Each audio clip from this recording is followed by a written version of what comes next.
and welcome to another episode of the Creepercast. I am Patrick, the real man, and this is... Oh, I guess that's my cue. That would be your cue, sir. You It's didn't my notice that I was motioning towards you across the vast space?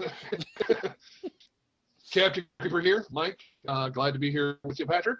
Absolutely. We've got an amended cast today because of some difficulties that came up, so we thought we would go ahead and roll with it and see what happens.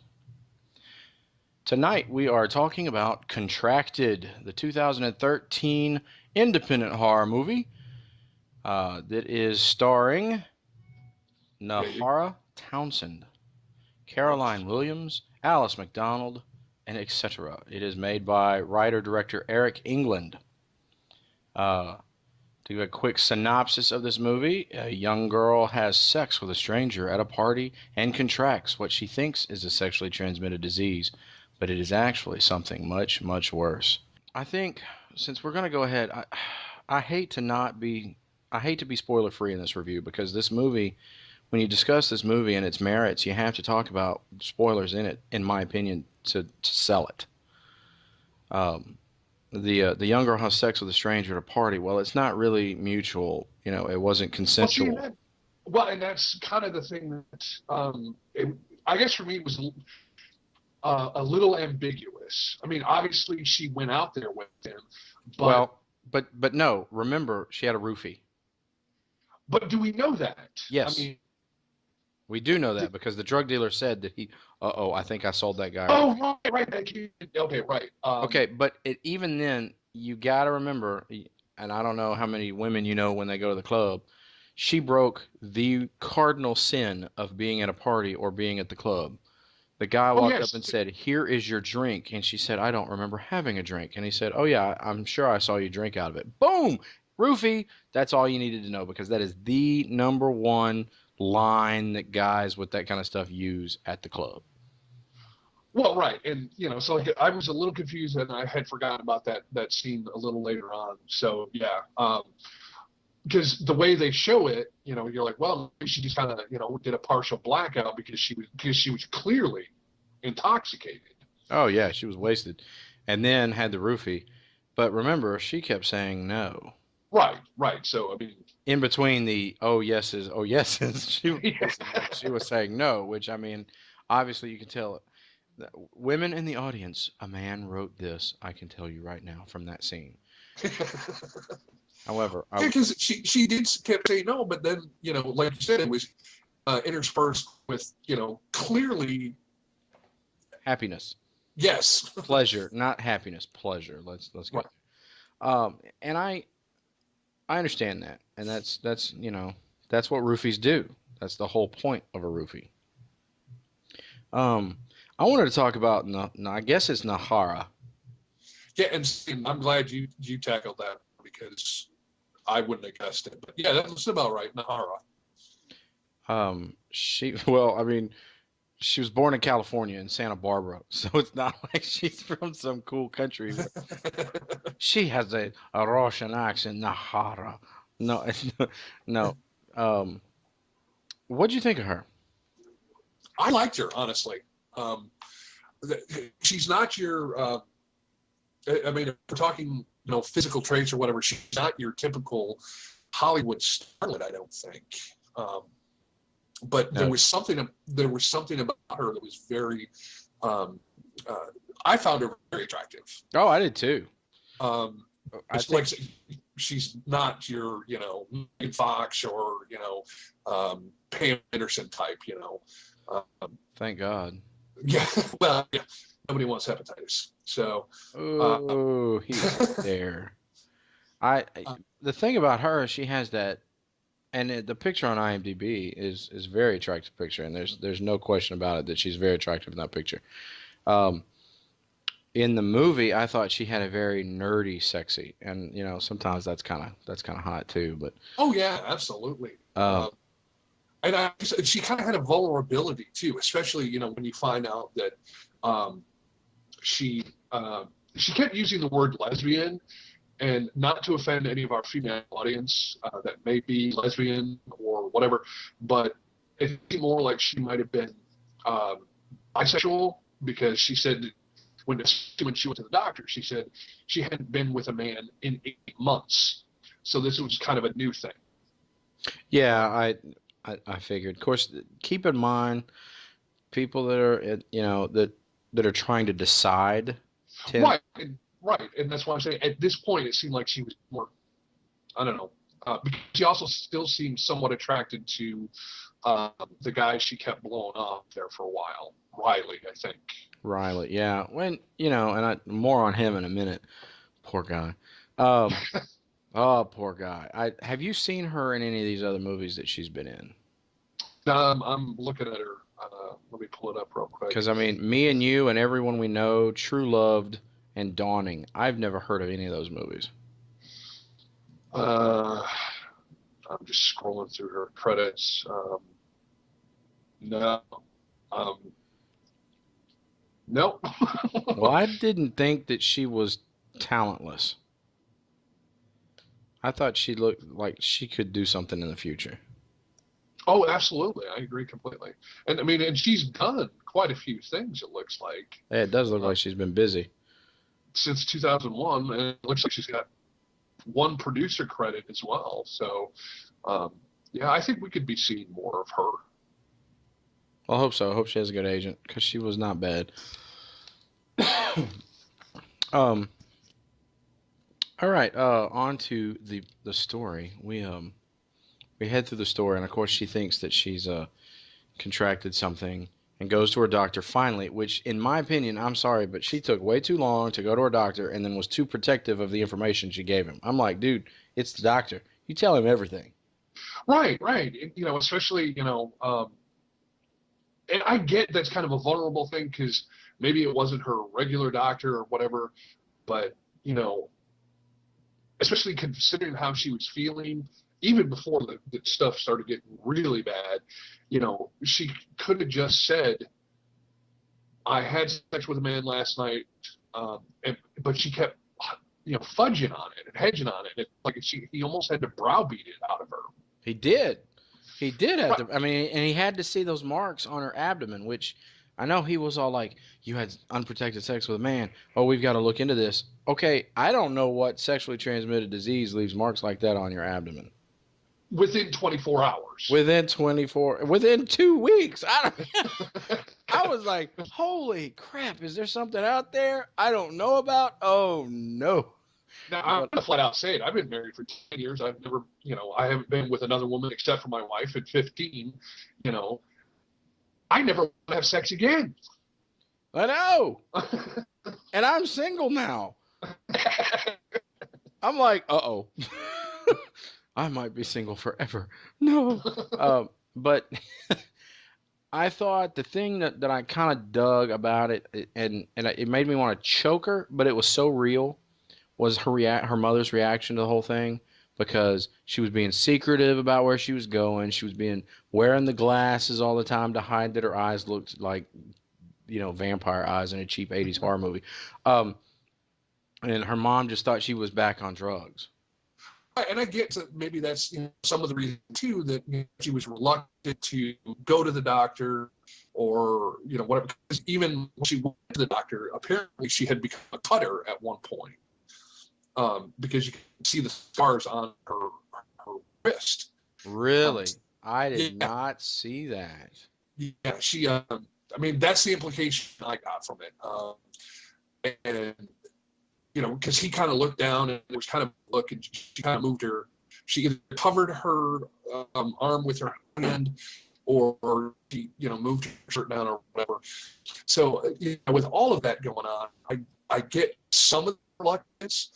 But, it just got to the point so quickly that, I wouldn't have gone to a clinic. I would have gone to the damn ER.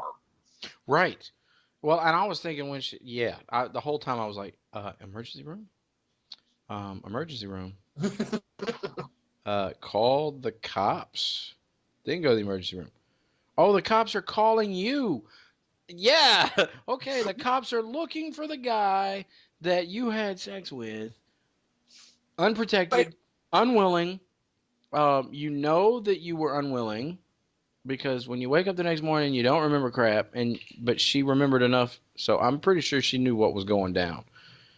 And do we want to talk about the guy that had sex with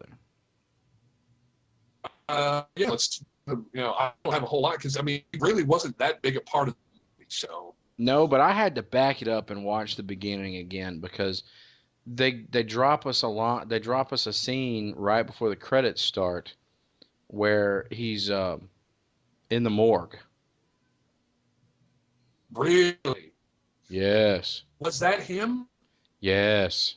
Because I was trying to, now that you mention it, I don't even. I kept waiting for. I thought that was like a, how you get the movie, you get the cold start at that's technically the end. I thought that was like a flashback because honestly, I kind of looked away for a second. I'm like, oh, we're in morgue. There's a body bag going in. I'm like, okay, we'll probably come back to this. And actually, that's where I thought the movie was going. Yeah, you thought that was going to be the ending, and I did too at first. And then the credits played and the movie started, and I said, "Wait a minute." I didn't see any resolution of that, or like 6 weeks before, or 6 minutes before, whatever. I was like, okay, so I backed it up and I watched it again, and that guy was doing some freaky deaky with the corpse laying on the gurney. That explains partially how this whole thing could have started. Then. That's So, okay. what I was gonna say. I think that's where this virus comes from, is the fact that he was doing the freaky deaky with the dead bodies, and maybe lots of them. And very possible. And it seems weird that, and again, I'm not a psychology major or anything, but it seems to me that somebody who has that predilection towards, necrophilia, we'll call a spade, Right. Generally, I wouldn't think they would be attracted to, because she was even drugged, she was moving around and making noises of pleasure or any noise. It seems to me that somebody who's attracted to the necrophilic lifestyle wouldn't drug women and rape them. But again, I don't know. Yes, but I also got a feeling from something during that scene, the rape scene, because it wasn't very violent. Because obviously he used the roofie, but he also wasn't enjoying it. There was no pleasurable look on his face at all. And then we get back to the whole thing. Why was he doing it? I think he was doing it to spread it. I think he was trying to. I think he went out specifically to infect somebody. Okay, I could buy that. I definitely could buy that. I think, and I'm really afraid that when we get to the end of this, that we're gonna throw spoilers out there on this one. I really feel that coming on, because without saying it at the end, I think we don't do the movie justice, and I think we need to. But that's just me. Going back to the movie itself. Her mother is realistic, because I've seen people go through that kind of thing where they get sick and they're like, "You're back on drugs again." No, you're not. No, I'm not. I'm sick and I actually need medication. No, you're not. You just want it again. What, and that's the way people respond that are around users. Well, it was clear there were, and we got this right towards the end, that the mother had some issues too. Because she talked about. Well, she's an alcoholic and she was a hoe. Yeah. So, not an ideal situation for our lead character. No. No, and obviously there'd been men in and out of the life, and she was grown up in a situation that wasn't very stable, and how about this plant that she was trying to nurture? Obviously, it's for a contest. She's trying to grow this plant in the back of the house. She's got this closet that's got UV lights and stuff in it, and it's not marijuana. It's some kind of fancy crossbreed, something that everybody was excited to see. And the thing that really that surprised me was I thought it was like this is a big deal. This whole time, did I get in? Did I get in? Did I get in? I thought that was something that was going to get her accepted into a PhD program at USC or something, where they're studying this crap. And all it was a contest. I felt actually a little let down on that one. I have to agree. It's like, really, this is all that she got. Because when you say, you're trying to get in, and just the fact of what it was, this cross-pollination, whatever the hell it was, but clearly something beyond my skills. Yeah. Yeah, it's not something I'm going to whip up in the backyard. And clearly, she had a lot of pride in it until she started to slip, because they were very beautiful flowers. And like I said, she had that whole special thing set up. And it's like, granted, I think the prize was like $100,000 or something. But on the same token, it's just a contest. I mean, yeah.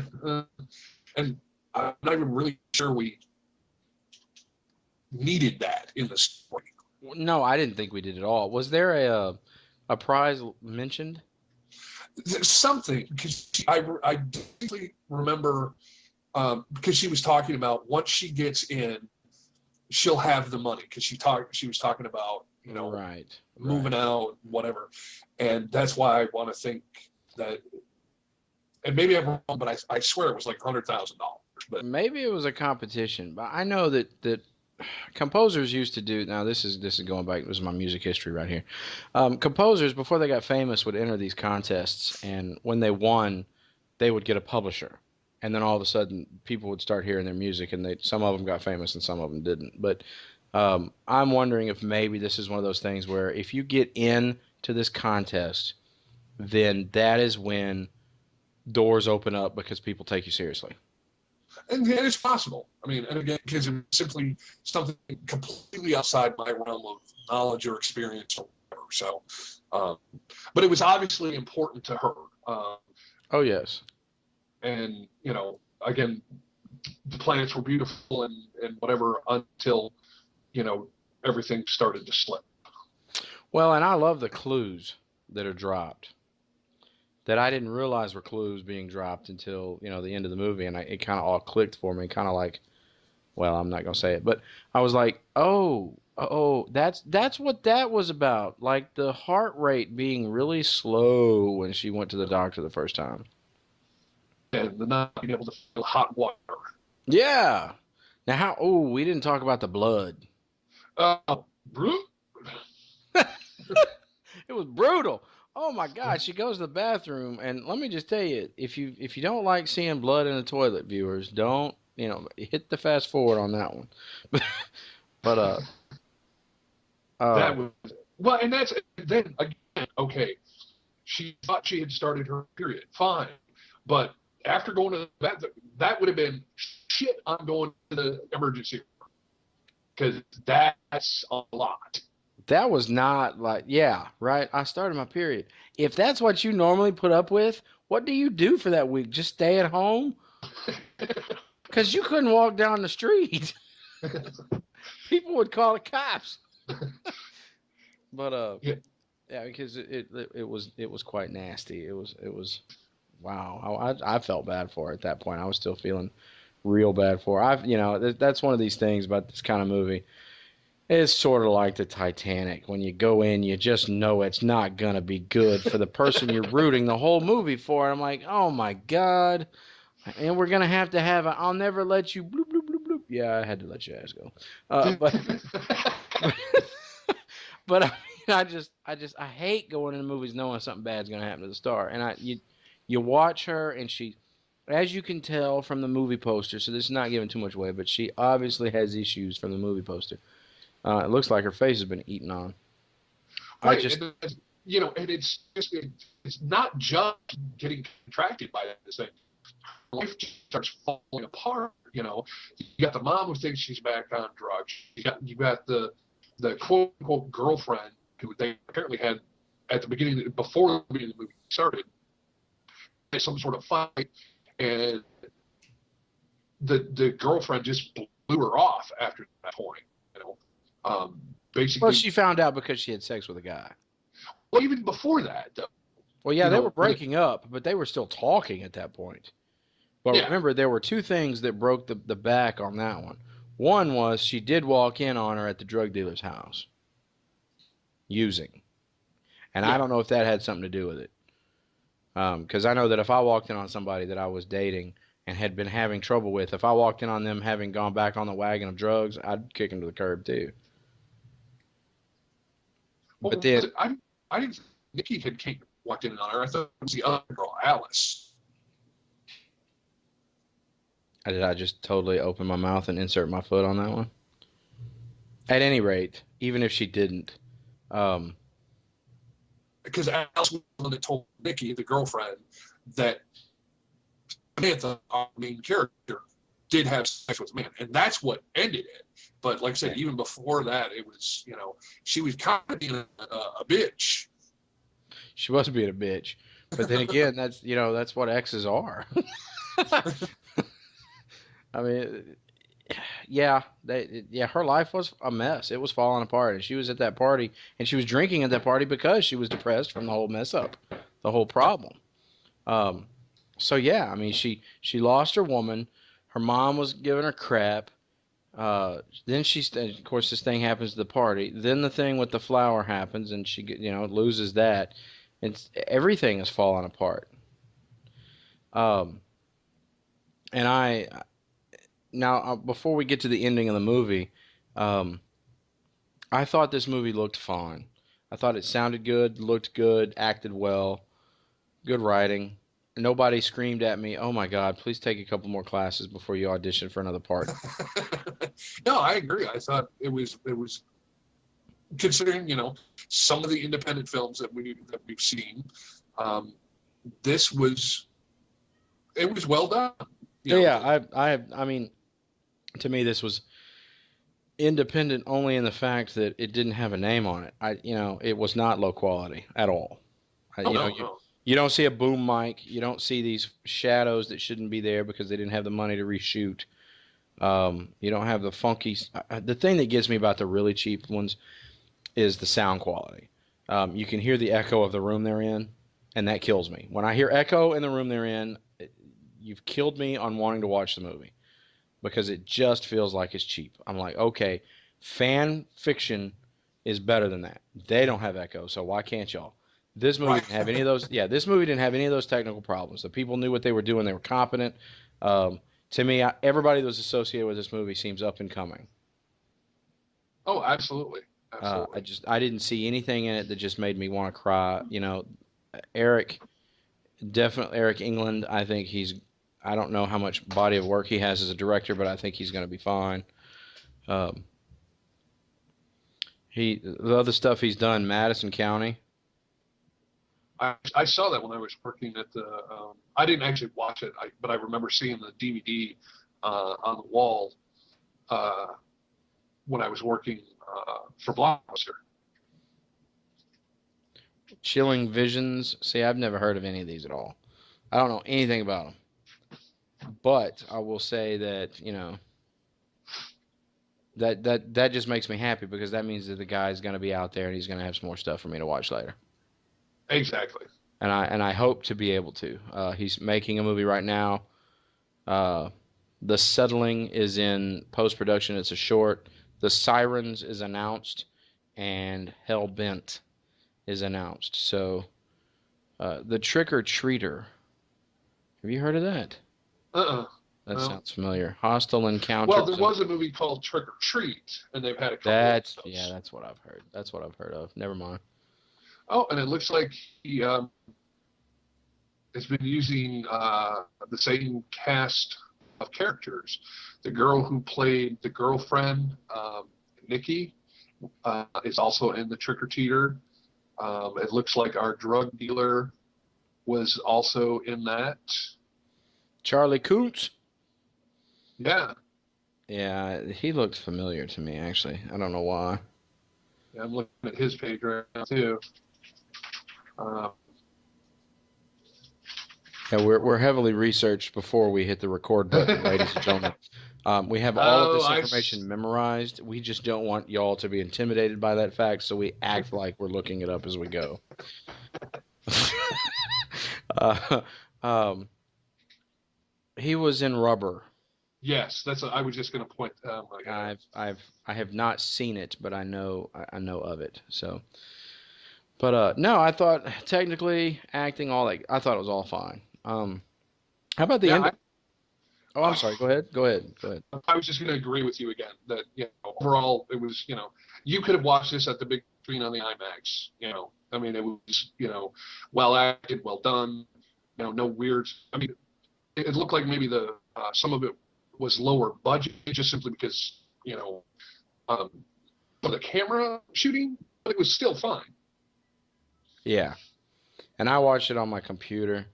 My old monitor, my good monitor blew up, so I had to put my old monitor back on it, and I realize now why I bought a new monitor. Um, it was like I felt like I had cataracts. Everything was just fuzzy. I was just miserable the whole time. But even with that, I thought I was watching some pretty good quality stuff. Nothing bugged me. Um, what'd you think of the ending? Um, well, by the time we got there, I kind of saw where it was headed, um, just because of what was going on. Like you were saying, some of the clues dropped throughout the movie, um, and I thought it was refreshing, because usually when we see this type of movie, what we saw this whole 2 hours or hour and a half, we don't get to see. Right. We get it mentioned. This happened, or we see a quick 30-second, cutscene, and then we get into the heart of the movie. This, and I guess, are we going to spoil this? Well, I was going to say this was the musical montage during the credits that set up what happens was what we got to see in a whole movie. And without revealing anything, before we get to that, I felt that the whole movie was vindicated and made and enhanced by its ending. If you start this movie, finish it, people, because the ending is what sells the whole thing, and it makes you sit back and go, wow, that movie was a whole lot better than I thought it was during the movie. Oh, I agree with you. I was not liking the movie until the ending. I was sold on it. I was, watching it, but I was not going, I can't wait to see what happens next. And then when the ending happened, because it was late, I was tired, I wasn't really thinking about the clues too much. I was like, these are all clues, it's leading somewhere, what's going to happen, what's the final answer going to be? And it actually was that, and I was like, wow, that vindicates the whole movie, and that makes the whole movie 10 times better because of the ending. Good job writing. I liked that. Now, what I would like to say right now is if you want to be spoiler free, if you want to watch this movie and don't want to know the ending before you go in, hit stop right now. This is your warning because we are going to discuss this because I really want to get this said and discuss it, and we might as well let y'all hear it if you want to hear it. So I am blown away by the fact that we got to see ground zero of the zombie apocalypse. Exactly, and that's what I'm saying. This is stuff that gets referenced in every other movie. And it's not monkeys, and it's not something from, some virus from the Middle East or India or something that appeared in a small village in the mountains of China. This was some messed up stuff in Southern California, and it has screwed over the world, and I'm digging it. I love it. This movie to me was like Deep Impact versus Armageddon. Those movies came out within 6 months of one another, and they're about the exact same storyline. The story is Earth is about to get destroyed by a big asteroid is going to wipe it out. And Armageddon is the action movie that takes us out there to blow it up, and Deep Impact is the psychological that tells us what the people are going through on the planet during the problem. Exactly. And this is so refreshing that it was not, like I said, not a musical montage or some guy in a lab getting bit by a chimp and he goes crazy. Or a monkey. Or whatever, What'd you or think? like, well, I agree with you because I was just thinking back to like, World War Z, the big zombie film of last year. We don't see how it happened. They kind of talk about maybe how it kind of happened. We don't see it. Yeah, because they don't even know. Right. It's just like, bam, it starts and all of a sudden the zombie apocalypse is, everybody's turning into zombies. Which I kind of, now, on the flip side of that, I have to tell you, I kind of like that too, because that means we can have sequels that deal with trying to find out where it started and stuff, if they so chose. I dig that, but you're right. This is so totally different to me, and this could be, you could say, this is the prequel to The Walking Dead. This is the prequel to something. It could pick any number of them, and it could be the prequel to it. I just thought this was phenomenal. I was blown away. I mean, because in any of those, The Walking Dead, World War Z, whatever, we don't know how it started or how it was, passed from person to person other than the bite. And this is like, it started off as a sexually transmitted thing, which just gives me the heebie-jeebies. I would rather just get bitten and become a zombie than what happened to poor Riley. Because you got to know he's semi-infected at this point. And oh my God! I don't even know if he's affected. He doesn't have to be affected. How is he going to survive mentally after this? But that was another one of those. I mean, I was like, he's finally getting her. He's wanted her. He's pined over her. He's been so sweet to her. She didn't want him. She was ugly to him. And then, oh my God, that's what he got? He got the maggot hoochoo? What is that?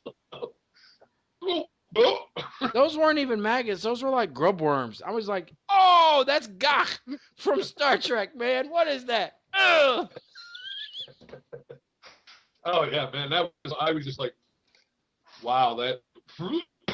I was just blown. That got me. I was not expecting that, Maybe a little stinkiness, maybe some flies. I didn't expect that to come. I feel something crawling around. No! Say it ain't so. But yeah, even if he's not infected, man, it's like he's going to gay for sure. Oh, he's gonna. Well, I hope there's therapy for him to be had, but because I mean, you heard Mama get eaten up. I mean, that's it. Right. Well, it's because like if somebody had just shot her, put her down, we might have been able to walk away from this, but we don't know because we don't know how many guys. BJ, he's the bad guy. We don't know how many chicks he's done this to. Well, obviously it was enough, and this is what scared. This is the scary, quote unquote, scary part about it. It was enough to get the cops' attention. Right, because something was clearly going on because they were looking for him. Well, almost right from the start. The call said, "Hey, have you seen this guy?" And it's like now he's wanted. And that was another thing that kind of bothered me about her character. Just a little thing is, like you said, not only did she not go to the ER or whatever, she knowing full well cops want this guy and want to know anything about this guy that's going on. She just goes, "No, I don't want to talk about it. I just want to, move on with my girlfriend or never or whatever." I'm like, no, I think I would really to go to the cops at this point. Just saying. Well, I thought it was the ending though. Going back, it was refreshing. Thought it was new, and that's what I like. I like new and fresh, not just a different angle of the same old story. I thought they did it well. If any of y'all go check out my site, please leave feedback. It is www.realmanreviews.weebly.com. I get a lot of traffic, but not very much comment section being done. I would love to hear some feedback, even if you hate what I'm doing. Say this site sucks, you rot and die. I hope you turn into a contagion. So that'd be fine. I would just like to know that you're getting an opinion about it.